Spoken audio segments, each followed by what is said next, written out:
嗨，大家好，我是坦平叔。今天是2025年7月2号，这一期咱们继续聊聊以以冲突，聊一聊中东局势。就在7月1号，美国总统特朗普在接受采访的时候说，他说美国在伊朗取得了令人难以置信的成功。特朗普说，现在可以使用彻底摧毁这个词，因为原子能委员会表示你甚至无法进入核设施内部。谈到以色列的时候，特朗普他在佛罗里达州接受记者采访的时候，他说他对以色列总理内塔尼亚胡结束加沙战争一事态度非常坚定。特朗普说，内塔尼亚胡希望结束战争，我们将从伊朗获得任何我们想要的东西。这个特朗普对美国对伊朗的轰炸效果还是自信满满。大家看视频。 How firm are you going to be with Netanyahu about ending the war in Gaza? Very firm, but he wants it to. I will tell you, he's coming here next week. He wants to end it too. We had a tremendous success with Iran. They weren't happy. Somebody said, when are you going to sign? I said, sign? They are so bummed out. Did you see the report issued this morning? The place was decimated. It'll be years before anybody even gets down there. So that's not a priority, but we'll have a report and we'll have whatever we want. We'll get whatever we want from Iran. And I think, and I hope they want to have a good country. You know, they have massive sanctions right now, biting sanctions. It's going to be very hard for them to do anything with those sanctions. And I look forward to maybe there'll be a time when we get along with them and they can rebuild their country. But is there a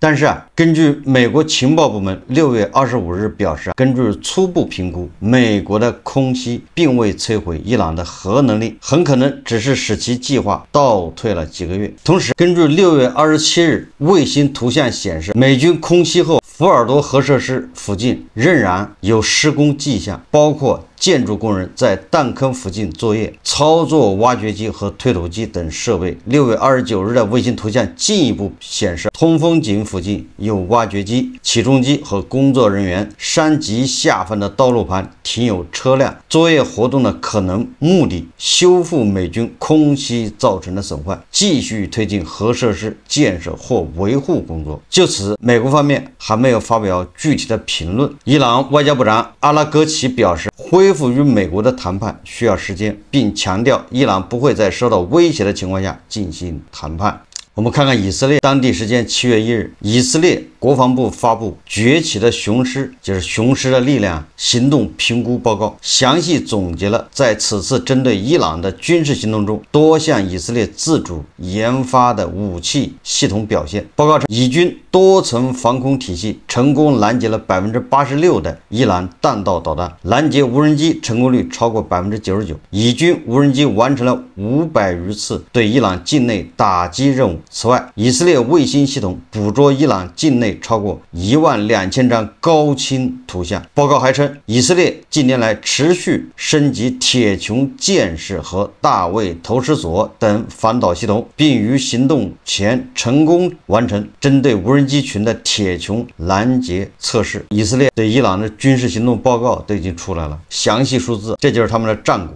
7月1号，伊朗的外交部长阿拉格齐在接受哥伦比亚广播公司采访时候说，如果美国承诺不会再次对伊朗发动袭击，以方将尽快重启与美方的谈判。你看，这就叫借坡下驴。以色列和伊朗暂时停火以后，这个伊朗马上就跟美国人进行核谈判，这个大哥要面子，这样显得伊朗没面子，所以说还要美国一个保证，你不能再动手，你保证不再动手，那我就跟你谈判。这个阿拉格齐表示，我认为谈判无法迅速的重启。首先，我们需要确保美国不会在谈判期间再次对伊朗发动军事袭击，然后才能决定是否重新参与谈判。他指出，考虑到所有这些因素，我认为伊朗仍然需要更多时间来为此做出决定。据媒体此前报道，6月25日，美国总统特朗普宣布，美国与伊朗将于下周举行会谈，并可能签署协议。所以说，伊朗如果在本周拒绝谈判、拖延，那保不齐还得挨一轮炸。不过啊，这伊朗人强硬派还是在不停的放狠话，要说最狠的话，挨最毒的打。伊朗最高领导人的助手再次警告以色列和美国，正告以色列和美国，下一次报复将超出你们的预期，也就是说下一次打击绝对比现在厉害，你们就等着瞧吧。伊朗的武装力量只动用了5%的力量，你看就把以色列差点灭国。该领导人还说，这不是危言耸听，是我们必须告诉你们的真相，提前警告伊朗和以色列，这可不是闹着玩的，下一轮报复非常残忍，非常严厉，远远超出你们的想象。另据媒体报道，这个伊朗可以说在这个叫作死的边缘疯狂的试探。独家新闻：伊朗曾装载水雷为封锁霍尔木兹海峡做准备。路透社华盛顿7月1日消息，据2名美国官员称，伊朗军方上个月在波斯湾的船只上装载了水雷。此举加剧华盛顿对德黑兰在以色列袭击伊朗各地后准备封锁霍尔木兹海峡的担忧。这2名因讨论敏感情报问题而要求匿名的官员表示，美国情报部门发现了这些此前未报道的准备工作发生在以色列6月13日对伊朗发动首次袭击之后的一段时间。伊朗尚未在霍尔木兹海峡部署这些水雷，但装载水雷表明德黑兰方面可能真的打算封锁霍尔木兹海峡。如果伊朗付诸实施封锁，将激化本已不断升级的冲突，并严重阻碍全球贸易。这个霍尔木兹海峡是全球最繁忙的航道之一，全球约1/5的石油和天然气运输都要经过该海峡。一旦封锁，全球能源价格很可能飙升。自美国打击伊朗核设施以来，全球指标油价反而下跌10%。部分原因是人们对冲突没有引发石油贸易更大中断感到欣慰。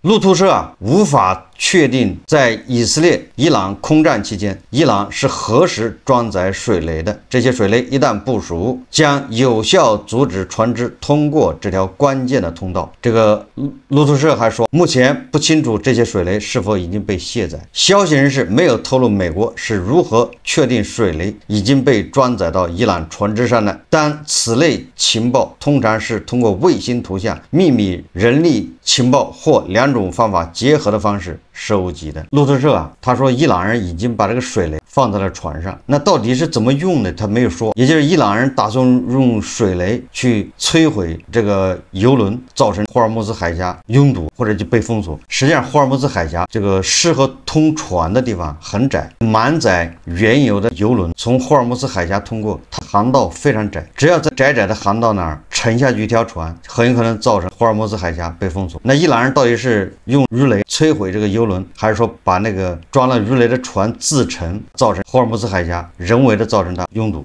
路透社并没有说。我在想，伊朗人如果封锁霍尔木兹海峡，那不是报复以色列，也不是报复美国，那是在报复某一个大国。实际上这一次美国和以色列对伊朗的轰炸并没有轰炸伊朗的石油基础设施，可能部分炼油厂挨炸了，但是它的原油仓储、原油的开采都是完好无损的，恐怕也是考虑到全球油价的波动。根据媒体报道，如果以色列和美国要真正的对伊朗的经济造成重创，那么它很有可能要轰炸叫哈尔克岛。伊朗的一个岛屿在波斯湾叫哈尔克岛，它是伊朗的石油的最主要的存储和中转的地点。这个哈尔克岛的位置在伊朗南部的波斯湾，距离伊朗大陆比较近，处于霍尔木兹海峡的西北方向，是伊朗石油出口的关键节点。这个对伊朗重要到什么程度呢？伊朗几乎所有的原油都要流经哈尔克岛，该岛是伊朗建成的最大的石油出口终端。根据标普全球商品洞察公司的报告，哈尔克岛的储油能力为2800万桶，岛上拥有大量的储油罐，能够存储大量原油，以满足出口需求。这个哈尔克岛每天的原油吞吐量接近150万桶。自2025年6月以色列对伊朗发动空袭以来，伊朗通过哈尔克岛石油出口量大幅增加，平均每天出口量达到了233万桶。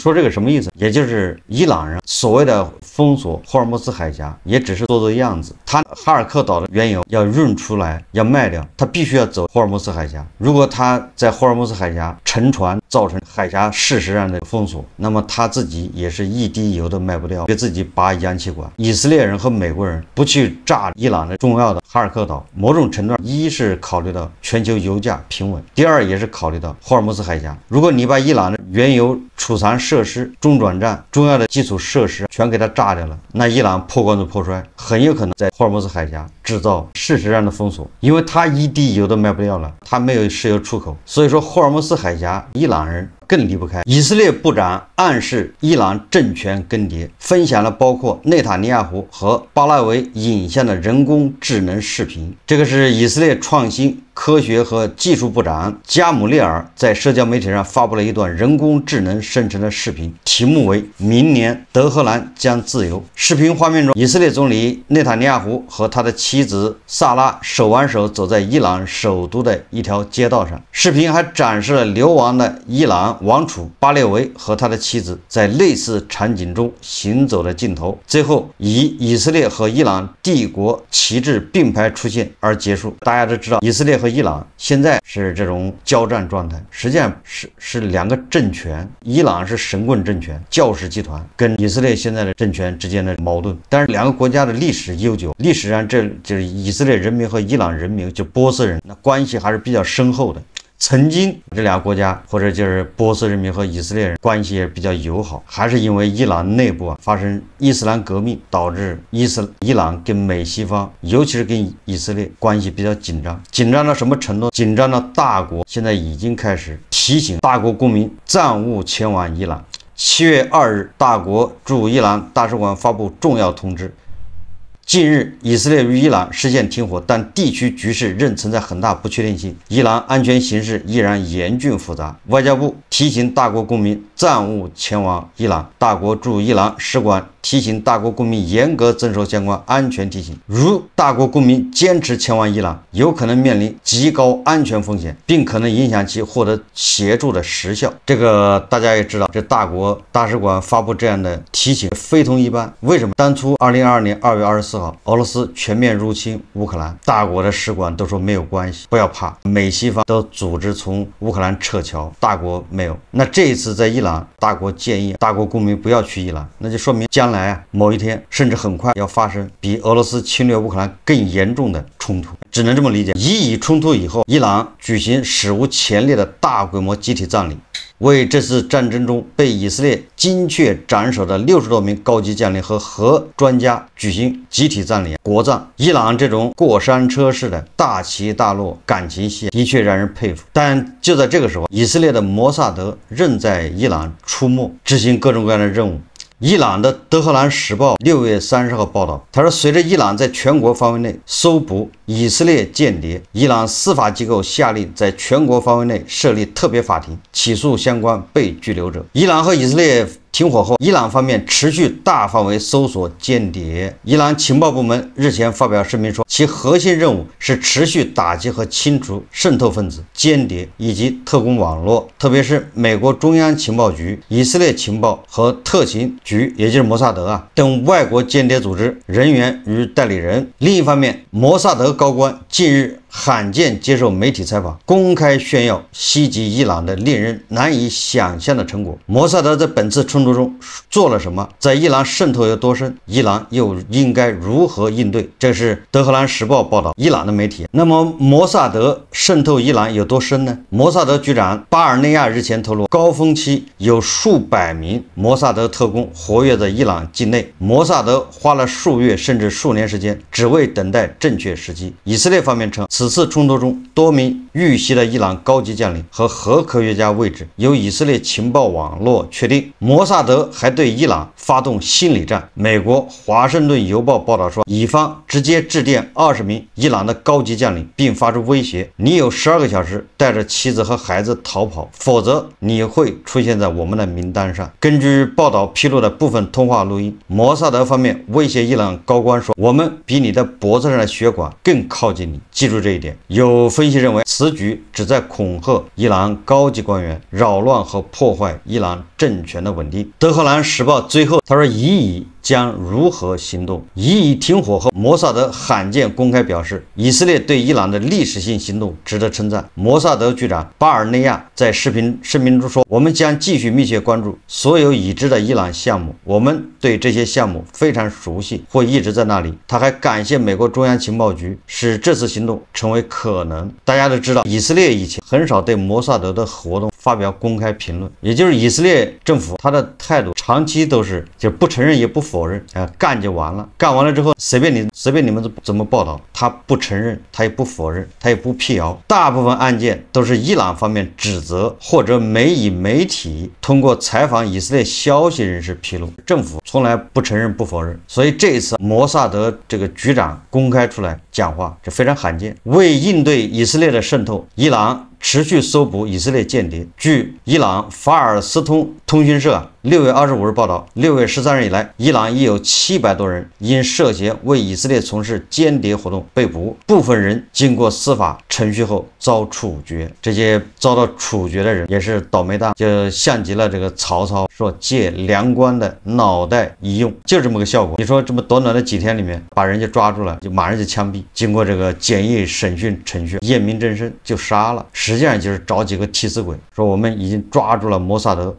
安插在伊朗的这些间谍，真正的摩萨德还没有，对吧，浮出水面，还在底下运作，随时会制造什么惊天大案。伊朗近日要求民众警惕戴墨镜或帽子的人，你说这不是扯淡吗？哪个间谍会在脸上写上我是间谍？真正的摩萨德间谍很有可能跟在街头示威高喊让以色列去死，让美国去死的人混在一块儿，说不定他们喊的口号的声音更响亮更大。说那个带棚卡车以及深夜行驶的货车，这个都有可能跟以色列的这个间谍有关系。这不就是杯弓蛇影吗？这不就是草木皆兵吗？伊朗光明通讯社发布一张海报，还指出频繁接收快递包裹的人也值得怀疑。你说这要是搁在大国，那得多少人要被逮起来？有的人一天快递要收10来个。伊朗粘贴的这些海报要求人们报告房屋内传出异常声音，例如尖叫声、金属设备声、持续撞击声，以及白天拉窗帘的情况。这更完蛋了，白天拉窗帘那也是高度怀疑，不做亏心事，为什么把窗帘拉上？所以这个邻居的举报的朝阳大妈，伊朗急需从大国进口若干这个朝阳大妈。另一方面，摩萨德对伊朗的心理战也在继续。摩萨德6月29日在波斯语社交媒体账号发布贴文说，伊朗伊斯兰革命卫队总司令、伊朗外交部长等高官在用第二部手机关注摩萨德波斯语账号。贴文还喊话伊朗民众，您可以继续看我们的内容，但为了自身安全，请避免关注该页面或回复贴文，也就是只看不评论不关注。贴心提示，因为你一旦关注，那伊朗的安全人员就会找到你，认为你是以色列的间谍，打不过就从内部找原因，抓一批杀一批关一批。这个妥妥的典型的还是外战外行，内战内行，攘外必先安内。打以色列打美国打不过，那打你们这些手无寸铁的老百姓，那还不是砍瓜切菜，手拿把掐，手到擒来啊！只不过给你扣上一个通敌罪名就行了，卖国，对吧？间谍罪。我们按照伊朗的说法，伊朗对以色列进行了这个轰炸，精确打击，差点把以色列从地图上抹掉了。那按照伊朗的说法，那以色列一定有大量的伊朗的特工，那怎么没看见以色列抓特务？以色列也像伊朗一样大张旗鼓的在以色列国内展开轰轰烈烈的找特务、举报特务的这种行动，看看谁家经常大白天的拉着窗帘，看谁是吧经常收快递。